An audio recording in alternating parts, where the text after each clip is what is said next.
فلا أقسم بمواقع النجوم وإنه لقسم لو تعلمون عظيم إنه لقرآن كريم في كتاب مكنون لا يمسه إلا المطهرون تنزيل من رب العالمين أفبهذا الحديث أنتم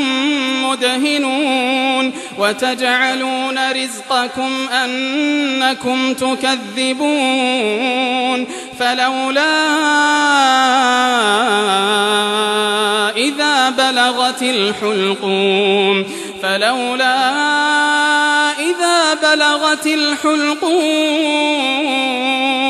وأنتم حينئذ تنظرون ونحن أقرب إليه منكم ولكن لا تبصرون فلولا إن كنتم غير مدينين ترجعونها إن كنتم صادقين فأما إن كان من المقربين فروح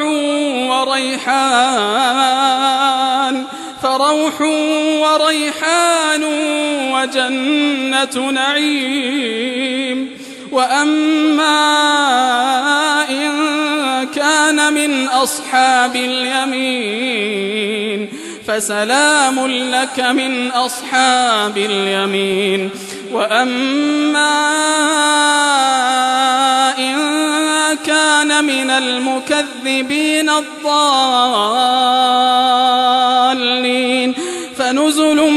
من حميم وتصلية جحيم إن هذا لهو حق اليقين فسبح باسم ربك العظيم.